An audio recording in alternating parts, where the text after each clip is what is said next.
इस न्यूज की प्रायोजक है english.com। पत्नी के द्वारा दहेज प्रताड़ना का अपराध दर्ज किए जाने से परेशान होकर एक युवक ने अपने घर में फांसी लगाकर आत्महत्या कर ली। घटना परसवाड़ा पुलिस का अनुभाग के अंतर्गत आने वाले ग्राम लामता की। लामता पुलिस ने मृतक युवक सागर पिता गौतम नागतोड़े 32 वर्ष का शव उसके घर से बरामद कर पोस्टमार्टम करवाकर शव परिजनों को सौंप दिया। मलाजखंड थाना क्षेत्र के अंतर्गत आने वाले ग्राम छोटा बहाकल में नव विवाहिता दीपा पति प्रकाश नागेश्वर 27 वर्ष ने दहेज प्रताड़ना के चलते फांसी लगाकर आत्महत्या की थी।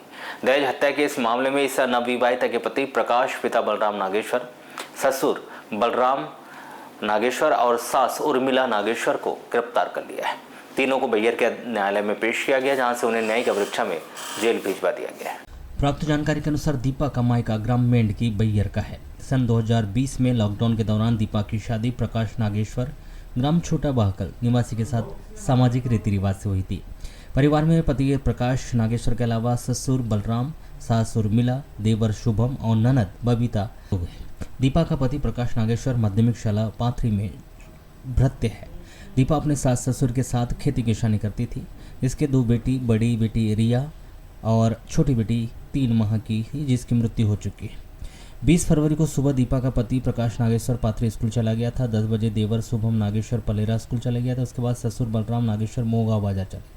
इसके बाद दीपा अपनी सास उर्मिला के साथ खेत चली गई थी। 2 बजे लकड़ी लेकर घर वापस आई थी। शाम 5 बजे जब प्रकाश नागेश्वर स्कूल से घर आया तब उसने अपने पत्नी दीपा को पाटन में रखी लकड़ी में फांसी पर लटका हुआ देखा। दीपा ने चुंडी बांध का फंदा बनाकर फांसी लगा लिया था। रिपोर्ट बलराम नागेश्वर ने मलाजखंड पुलिस थाने में की थी।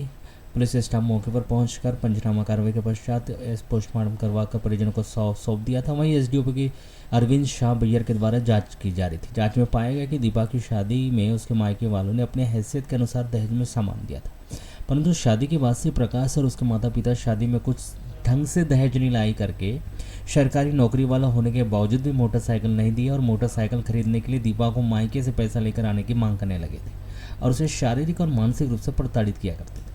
यहाँ तक कि जब दीपा को बड़ी बेटी रिया पैदा हुई तो लड़की को जन्म दिया है कहकर दीपा को उसके पति सास ससुर उसे ताने देकर मानसिक रूप से परेशान भी करने लगे।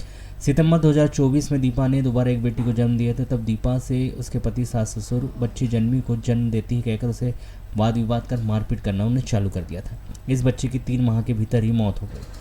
19 फरवरी को दहेज में मोटरसाइकिल नहीं देने और बार बार बच्ची को जन्म देने की बात से लेकर दीपा को उसके ससुर बलराम द्वारा उकसाने पर आरोपी प्रकाश नागेश्वर और सास उर्मिला नागेश्वर ने वाद विवाद किया था और मारपीट भी किया था। दहेज की मांग और बच्ची को बार बार जन्म देने को लेकर दी जा रही प्रताड़ना से परेशान होकर दीपा ने फांसी लगाकर आत्महत्या कर ली थी। मर्ग जांच के उपरांत दीपा को दहेज की मांग को लेकर शारीरिक व मानसिक रूप से प्रताड़ित कर उसे आत्महत्या के लिए प्रेरित करने के आरोप में दीपा के पति प्रकाश, ससुर बलराम और सास उर्मिला के विरुद्ध धारा 80-85 भारतीय न्याय संहिता और धारा 3/4 दहेज प्रतिषेध अधिनियम के तहत अपराध दर्ज कर तीनों को इस मामले में गिरफ्तार किया गया।